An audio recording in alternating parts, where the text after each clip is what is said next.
Hello everybody, this is the thejonnymar, and welcome back to my walkthrough of Link's Awakening. So in my last episode I actually forgot to showcase a particular little event, and so what I did is a little bit of backtracking, and I'm going to show off at the beginning of this episode, before we take on Turtle Rock, the last of the Mad Batter locations for upgrades. So in my previous episodes, of course, I got my bombs and my magic powder upgraded. And now, by throwing some magic powder onto this pedestal or altar, I can get my arrows upgraded. So hello, friend. It's been a while since we've seen you. Sorry I woke you up from a nap. I am ready. So let me carry more arrows. And obviously this is whatever's left over. If you chose arrows or bombs or whatever at the previous locations, then you'll get whatever's left. Alright, so now we're up to 60 arrows, and I will meet you guys back at Turtle Rock's entrance. So here we are at the last dungeon in this game, Turtle Rock, and I really like that it's kind of a homage to previous Zelda games with that Turtle Rock name. This is a very long and very frustrating dungeon. There's a lot of kind of twisting corridors, there's a lot of new mechanics like this little block filler. So you can control this guy with your control pad, and it will fill in blocks in whatever route that it's on. Now that's going to come in to play in some of the rooms in this dungeon, because in order to get these special items you have to actually fill in the entire floor. And we have our map already. It's cool. So I will definitely point that out when we get to those points. But in the meantime, let's take a little underground path. Now, this dungeon is also infamous for having numerous kind of underground paths that will turn you all around and take you to different parts of the dungeon. Now, I'm trying to, again, like Eagle's Tower, do this as efficiently as possible. So I'm not going to be exploring the dungeon 100%. There's a couple chests I'm not going to be getting that have rupees and such in. And since those aren't really useful to me at this point, since we're so close to the end of the game, I'll just be skipping them. But there are also a lot of keys to get in this dungeon, so I'm going to make sure to showcase those as much as I can. Now, instead of having a mini-boss by itself, this dungeon also makes you refight all of the mini-bosses from a lot of the previous dungeons. So this annoying little guy that we had a lot of trouble with previously, hopefully we'll beat him a little bit quicker this time. So dodge and jeez, hit him. Pick it up. Come on, stop moving around, you little jerk.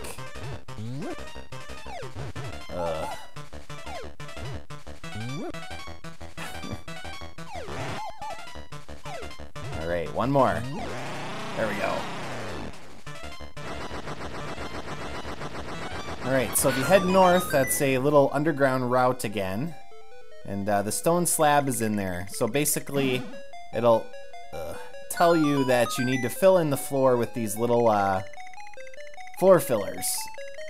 And so all you got to do is change the direction of it. And if you mess up, just exit and come back in.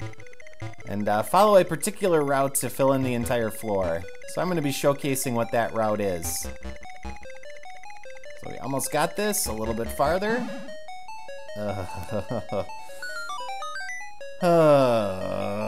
Come on. Stop making me look foolish. And you gotta kind of time it well. Make sure you anticipate the turns. There we go. Now, my pride requires me to say that the software that I'm using to record this, stupid slime, has about a millisecond or split-second delay in between what I'm seeing and the actions through my controller. So I'm going to blame that for that struggle. And I have to take this Guardian Acorn, don't I? Oh well. It should cancel out eventually, especially since we have to fight another mini-boss through this door. Ow. Ow. Hello, buddy. You guys know the drill. Boomerang him 4 times and he's dead. You weren't much of a fight. Come here, fairy. Alright. And this dungeon, when you look at the map, it kind of looks like a turtle, which is kind of neat. Ugh. And these are easy compared to the big one. To get the nightmare key, you have pretty much a whole room that you have to fill in. So I'm not looking forward to that. If I'm struggling this much right now, that room is going to be a pain in the ass. I might as well get that. Cooperate. There we go. Like I said, not really anything to buy at this point. If you do need it, you can obviously buy more magic potion. I haven't died yet in this game, so I haven't used up my original potion that I bought back around Dungeon 2. And he did not last very long. So I'm going to start by going south here. There we go. And this should be the compass.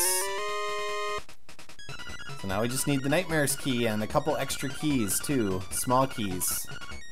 There's a lot of key blocks and a lot of locked doors in the later parts of this dungeon.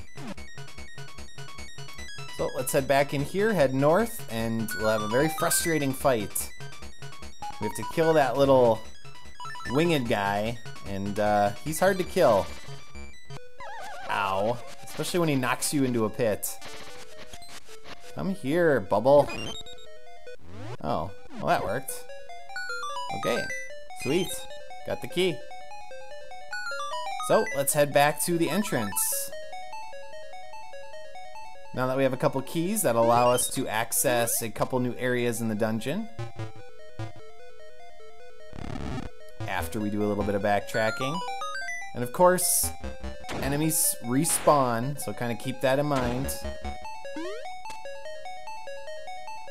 Alright. So up here, now we need to go north and to the right a little bit, so into this little space here.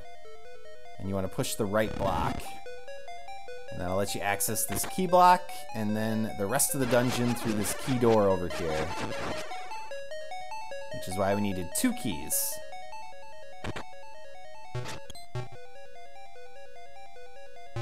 That looks like a reverse N. The pots, that is. So a lot of these steps don't really go anywhere. They kind of take you on loops again around the dungeon, kind of getting you confused, trying to mess you up. And in this room, we have to actually, well, you don't have to blow up all the rocks, but you need to kill all the enemies. And I want to blow up all the rocks to show you that, see that arrow on the ground? Yeah, we ultimately have to go left, but we need to get a couple more keys first. So you really need to keep in motion in this room, because if you stop, what'll happen is you see the cracks in the floor, those will break and drop you into a pit. Like that. Dang it. Well, now I can go get that heart. Silver lining. Alright, so don't get messed up by this mini-boss in here. We cannot kill these guys yet. If you do, the chest will actually appear in the upper right there on the upper level. So we have to actually exit the dungeon. Stupid lava. And come back in on the upper level there, and that'll allow us to actually kill those enemies and then get the chest, which is another small key. Alright. So this is a mechanic that you all should be familiar with. And that is to shoot an arrow into the eye of the statue. That gets us another key. And there's one more key for us to get in this area. Let's restock. And let's head to the left up here. And that's in that chest there.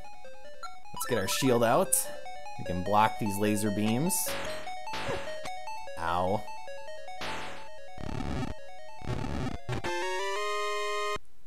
And now, because we did that, we have to actually exit off to the left and south to reset those blocks so that we can get back to the entrance. That room down there Once we get the special item for this dungeon, we'll head back there. For now, we can't do anything in it. So let's head back this way, and let's head up these steps. And hey, look, it's the final heart piece. Protected by a crow. Or a buzzard, I guess. So there we go. All the heart pieces. Which means once we finish this dungeon, we will have a full health meter. Another teleporter, which is basically useless because it's only for this dungeon. And ultimately, this is what we needed. Mini boss time. So we have to throw bombs down to try to hit these guys and get them to swallow 3 each. You want them walking towards you, and if you can actually catch them in the corner down there, in this area, they'll get stuck, and then you can just repeatedly throw bombs at them. Alright, 1 down. Now you can't set another bomb until the first one explodes. So keep that in mind. If you miss, you do have to wait for the first one to explode. 1 more. That should do it. Sweet. Another key. We are stockpiling those. Hop down, run around. Ow. Stupid zombies or mummies or whatever the heck they were. I think they were mummies. You don't see mummies very much in horror movies these days, do ya? Vampires are big right now. Zombies are big. Although not your classic brain zombies.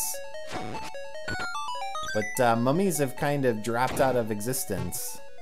It's too bad. Classic horror films, you had mummies, you had Wolfman, you know, those good guys. Well, they weren't good, but you know what I mean. Good to watch. Alright, let's time this. Jeez, get up there. Ow. Oh, that didn't work. This time. And I'm just gonna wait. Patience is a virtue. And then this one's a little bit easier, although I almost overshot it. Alright, there we go. So we need to get that chest, which is the special item. And we get the unique mini-boss for this dungeon, the boxer guy. So just charge up your sword, go near him, and then do a circular slash. And there we go, not too tough. And to get to the chest, we actually need to find a crystal switch. So we're gonna head back to the entrance. And I'm gonna show you right where it is. It's not very far away. Aw, piece of power. What a waste. So just push this up and head right this time. And like classic Zelda games, Zelda 1 specifically, a lot of these walls can actually be bombs so that you can go through them to create shortcuts. So here's our crystal switch. So now we just gotta head back, go through that teleporter again, and then we can get the special item of this dungeon. Any guesses what it is, viewers? Any classic Zelda items that we haven't gotten yet? Well, there's one. Pretty famous one, and a pretty awesome one from the past games. That's the magic wand. Or rod, I guess. You can burn things. Burn it! Burn, baby, burn!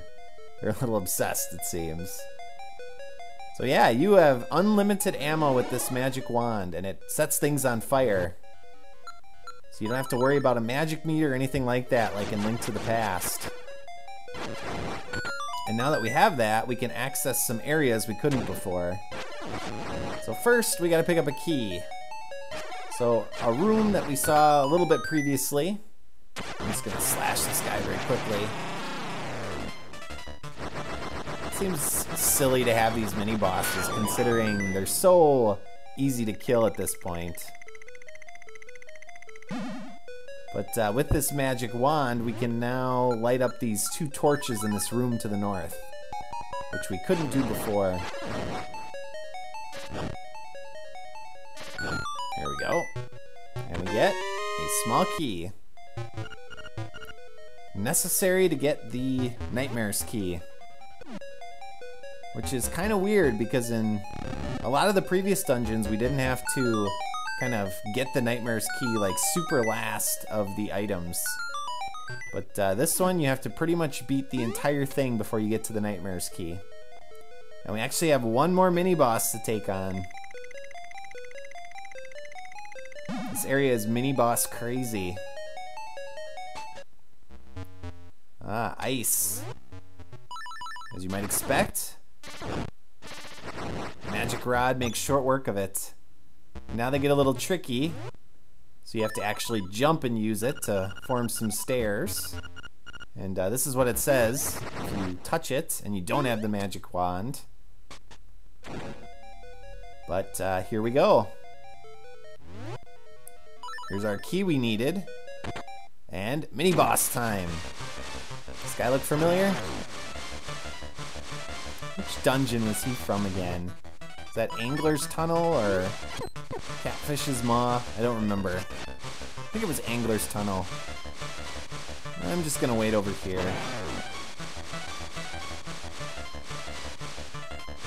Alright. And once we beat this guy, it's the crappy room that you have to finish most of the room with that stupid block puzzle. So I'm gonna probably struggle with that, and what I'm gonna do is I'm just gonna fast forward until I succeed. So I'll see you in a bit.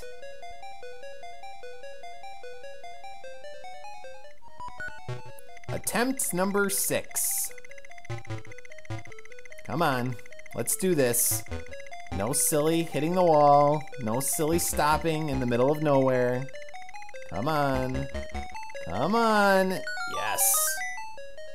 Nightmare's key. Last special item. Now we just have to figure out how to get to the boss.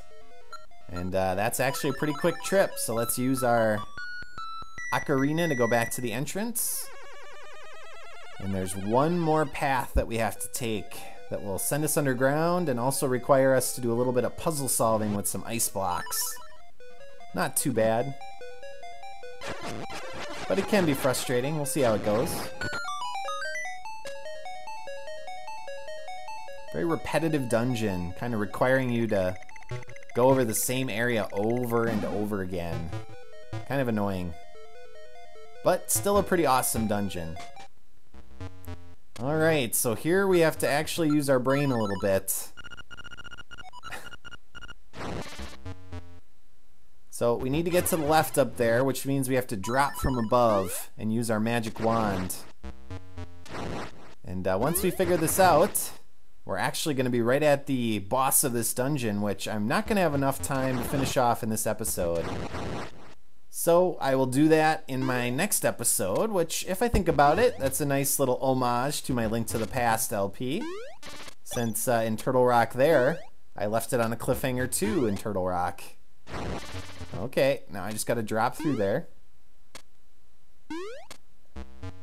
Bingo.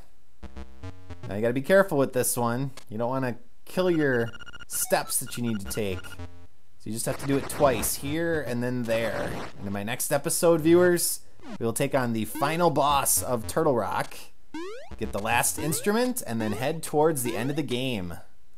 So as always, thank you for watching, and I will see you all next time for the finale.